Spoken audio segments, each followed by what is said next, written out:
The Crystal Cave by Mary Stewart, Book 4, The Red Dragon, 8.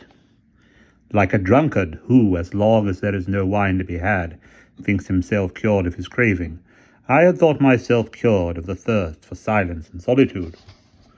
But from the first moment of waking in Bryn Myrddin, I knew that this was not merely a refuge, it was my place. April lengthened into May, and the cuckoos shouted from hill to hill. The bluebells unfurled in the young bracken, and evenings were full of the sound of lambs crying, and still I had never once gone nearer the town than the crest of a hill 2 miles north, where I gathered leaves and cresses. Cadle went down daily for supplies, and for what news was current, and twice a messenger rode up the valley, once with a bundle of sketches from Tamorinus, once with news from Winchester, and money from my father, no letter but confirmation that Percentus was indeed massing troops in Germany, and the war must surely come before the end of summer. For the rest, I read and walked the hills and gathered plants and made medicines. I also made music, and sang a number of songs which made Cadle look sideways at me over his tasks and shake his head. Some of them are still sung, but most are best forgotten.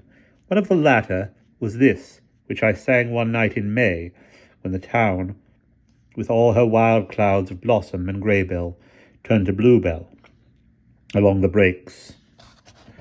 The land is grey and bare, the trees naked as bone, the summer stripped from them the willow's hair.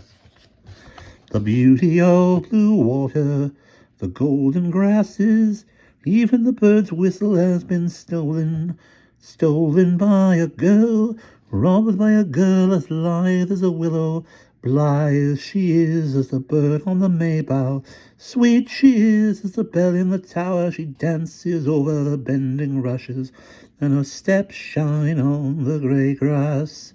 I would take a gift for her, queen of maidens, but what is left to offer from my bare valley? Voices of wind in the reeds, and jewel of rain, and fur of moss on the cold stone. What is there left to offer but moss on the stone? She closes her eyes and turns from me in sleep. The next day I was walking in a wooded valley, a mile from home, looking for wild mint and bitterweed, when, as if I had called her, she came up the path through the bluebells and bracken. For all I know, I may have called her. An arrow is an arrow, whichever God looses it. I stood still by a clump of birches, staring as if she would vanish, as if I had indeed conjured her up at that moment from dream and desire, a ghost in the sunlight. I could not move, though my whole body and spirit seemed to leap at once to meet her. She saw me, and laughter broke in her face. And she came to me walking lightly in the chequer of dancing light and shadow. As the birch boughs moved, she still seemed insubstantial, as if her step would hardly stir the grasses. But then she came closer, and it was no vision, but Carrie, as I remembered her, in brown homespun and smelling of honeysuckle. But now she wore no hood. Her hair was loose over her shoulders, and her feet were bare. The sun glanced through the morning leaves, making her hair sparkle like light on water. She had her hands full of bluebells. "My lord!" The small, breathless voice, full of pleasure. I stood still with all my dignity round me like a robe, and under it, my body fretting like a horse that feels curb and spur at the same time. I wondered if she were going to kiss my hand again, and if so, what would I do? "Carrie, what are you doing here?" "Why, gathering bluebells." The wide innocence of her look robbed the words of prettiness. She held them up, laughing at me across them. God knows what she could see in my face. No, she was not going to kiss my hand. "Didn't you know I'd left St. Peter's?" "Yes, they told me. I thought you must be gone to some other nunnery." "No, never that. I hated it. It was like being in a cage. Some of them liked it. It made them feel safe, but not me. I wasn't made for such a life." "They tried to do the same thing to me once," I said. "Did you run away too?" "Oh, yes, but I ran before they shut me up. Where are you living now, Carrie?" She seemed not to have heard the question. You weren't meant for it either, being in chains, I mean. Not those chains. I could see her puzzling over this, but I was not sure what I had meant myself, so held my tongue, watching her without thought, feeling only the strong happiness of the moment. I was sorry about your mother, she said. Thank you, Carrie. She died just after you left. I suppose they told you all about it. Yes. I went to the nunnery as soon as I came back to Moradunham. She was silent for a moment, looking down. She pointed a bare toe in the grass, a little shy dancing movement which set the golden apples at her girdle jingling. I knew you had come back. Everyone's talking about it. Are they? She nodded. They told me in town that you were a prince as well as a great magician. She looked up then, her voice fading in doubt as she eyed me. I was wearing my oldest clothes, a tunic with grass stains that not even Cadle could remove, and my mantle was buried and pulled by my mantle was burred and pulled by thorns and brambles. My sandals were of canvas like a slave's. It was useless to wear leather through the long wet grass. Compared with the plainly dressed young man she had seen before, I must look like a beggar. She asked with the directness of innocence, Are you still a prince now that your mother has gone? Yes, my father is the High King. Her lips parted. Your father? The king? I didn't know. Nobody said that. Not many people know. But now that my mother is dead, it doesn't matter. Yes, I am his son. The son of the High King. She breathed it with awe. And a magician, too. I know that's true. Yes, that is true. You once told me you weren't. I smiled. I told you I couldn't cure your toothache. But you did cure it. So you said. I didn't believe you. Your touch would cure anything, she said, and came close to me. The neck of her gown hung slack. Her throat was pale as honeysuckle. I could smell her scent and the scent of the bluebells in the bittersweet juice and the bittersweet juice of the flowers crushed between us. I put out a hand and pulled the neck of the gown, and the drawstring snapped. Her breasts were round and full, and softer than anything I had imagined. They rounded into my hands like the breasts of like the breasts of my mother's doves. I believe I had expected her to cry out and pull away from me, but she nestled toward me warmly and laughed, and put her hands up behind my head, and dug her fingers into my hair, and bit me on the mouth. Then suddenly she let her whole weight hang against me, so that reaching to hold her, plunging clumsily into the kiss, I stumbled forward and fell to the ground with her under me, and the flowers scattering round us as we fell. It took me a long time to understand. At first it was laughter and snatched breathing, and all that burns down into the imagination in the night, but still held down hard and steady because of her smallness and the soft sound she made when I hurt her. She was slim as a reed and soft with it, and you would have thought it would make me feel like a duke of the world.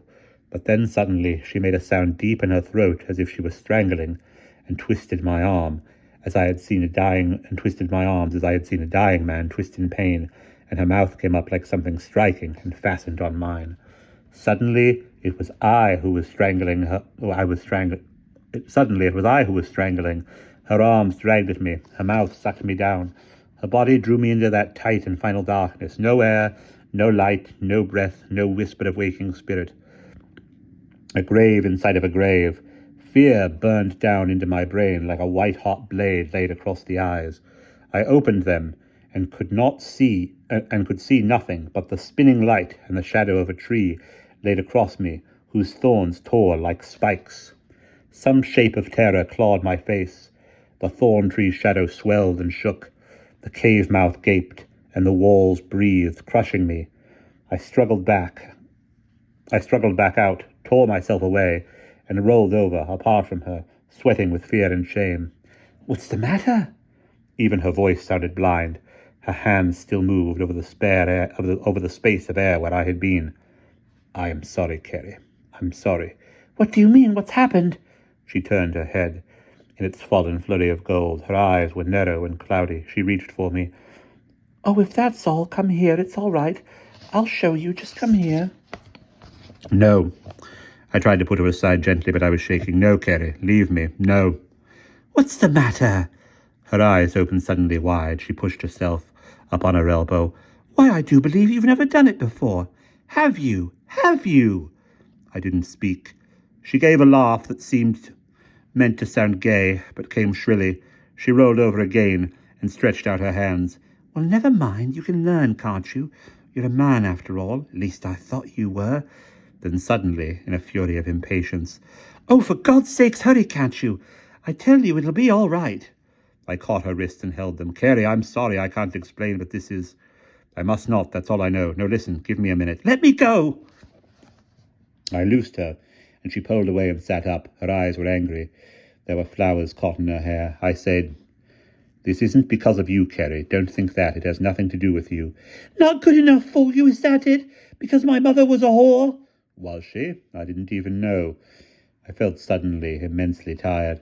I said carefully, I told you this was nothing to do with you. You are very beautiful, Carrie, and the first moment I saw you, I felt... You must know what I felt. This is nothing to do with feeling. It is between me, and it is something to do with my... I stopped. It was no use. Her eyes watched me, bright and blank. Then she turned aside with a little flouncing movement and began to tidy her dress. Instead of power, I finished, something to do with my magic. Magic! Her lip was thrust out like a hurt child's. She knotted her girdle tight with a sharp little tug and began to gather up the fallen bluebells, repeating spitefully, Magic! Do you think I believe in your silly magic? Do you really think I even had a toothache that time? I don't know, I said wearily. I got to my feet. Well, maybe you don't have to be a man to be a magician. You ought to have gone into that monastery after all. Perhaps. A flower was tangled in her hair, and she put a hand up to pull it out. The fine floss glinted in the sun like gossamer.